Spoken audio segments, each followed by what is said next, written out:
What is up, my bodyweight warriors? Welcome back to another training vlog. Today we are starting fresh. Last 5 or so episodes we've been focusing on the strong and mobile, which is combining both heavy weight training, so deadlifts, front squats, with extreme ranges of flexibility. Starting off with some good news, and that is that this is the final week of rehab for my supraspinatus tear, which happened now 8 weeks ago, as we get back to basic training next week. So I'm excited to actually start doing some bodyweight training again. And I'm genuinely so excited to get back into doing some hand balancing and some handstand training.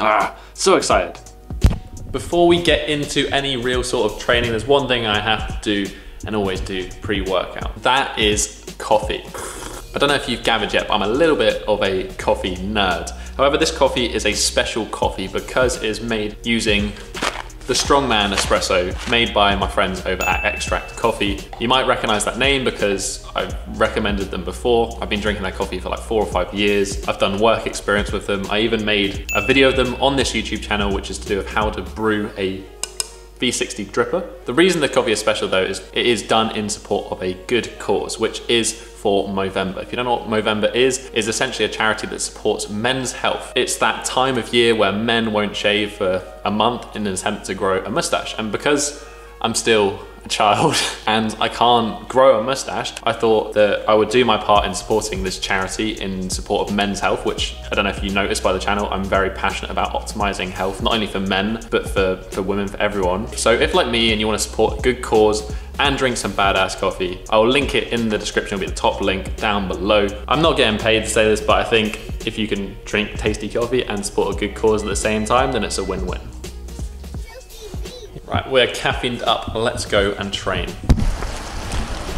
The reason we're not training outside today is that it's cold and raining. It's not that fun.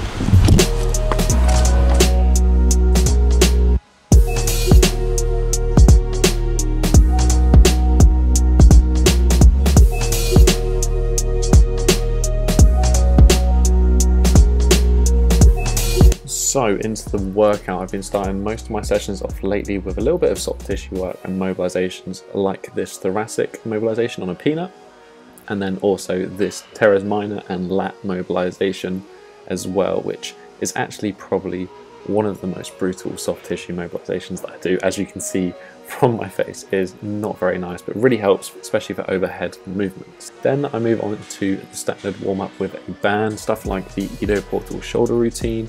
And if you do want one of these very, very light resistance bands, they are for sale on my website, which is linked down below. Then we jump into the main part of the workout, and as I've been continuing with this heavy, slow resistance training, I've been loading up the push-up, progressively lowering the reps. This is the final week. We're working with 6 reps, keeping a nice, slow and controlled tempo. Started off with 10 kilos and moved up to 15 kilos of extra added weight, which is probably the heaviest that it's been throughout this time. No pain, feeling fine, definitely on the mend, but this is not anywhere near as strong as I was beforehand. Then we moved on to pull-ups. This is actually only the 2nd week that I've started introducing pull-ups back into my training for over 2 months now. So just taking it easy. Again, keeping the tempo slow is the key when it comes to rehabbing injuries, simply because when you introduce speed, that's an element that can injure yourself or re-injure yourself again a little bit easier than if you're using those slow, controlled and progressively building up strength. Then we move into some just support holds. Here I'm focusing on the tuck L sit, just for like a 16 to 20 second hold, focusing on depression of the shoulders, keeping the chest up, pushing the hips forward. This is also a great exercise for building up tricep strength as well, which is a weakness of mine.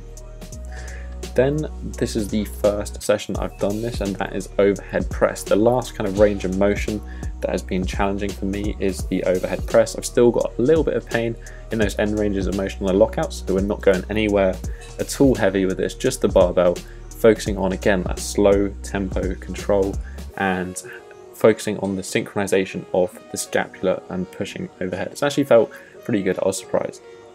Then moving on to some more rehab work, because the supraspinatus is involved in abduction of the arm. I'm doing some heavy and slow lateral raises with the dumbbell. This exercise is actually really, really good for a lot of bodyweight athletes and something that you can't get from bodyweight training, so it's worth adding in, especially as a little bit of a different stimulus. Then moved on to some more bodybuilding style training, doing some bicep curls, I decided to go with the bodyweight barbell bicep variation instead of just some standard bicep curls, which is, you know, just fun to mix things up. Then onto some triceps. I used the rope push down. Again, this is strengthening that medial head of the tricep, especially when you try to push out, which is something that's a little bit weak in my particular case, and one of the reasons that my golfer's elbow was as bad as it was, so just focusing on strengthening that. Then finally, moving on to some rotator cuff work, sticking with the LYTPs with a slight modification. Instead of doing the P at the end, I chose my own variation, which I was going to call the M. So the L's were the Cuban rotations, the Y's are done as the trap 3 raise with the arms at 45 degrees, keeping the straight arms. This is for the lower traps. Then you move on to the T's, which again is going to be sort of mid-back, keeping the arms straight. And then the final position is what I'm going to call the M, and that is the raise behind you. So all of these three together, I like these 4 exercises combined, all 5 reps, done, and nice controlled tempo. Then finally moving on to the final bit of rehab. There's a lot of rehab in this session, and this one is for the elbows.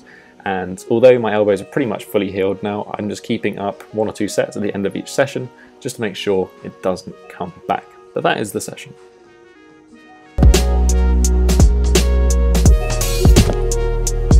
But that is the session done. This is the final week of rehab. As I said, everything is feeling good, feeling strong, just building up, and then eventually we'll be back. Just actually a quick question for people still watching, if you are still watching. How do you record your workouts? What do you do? Do you have a book?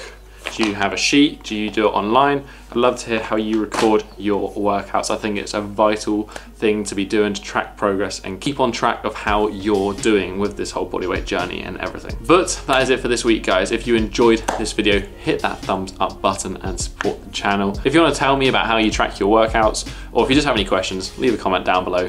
Join the conversation. While you're down there, if you haven't yet, hit that subscribe button and join the Bodyweight Warrior community. But that is it for this week, guys. Have a strong week. Peace.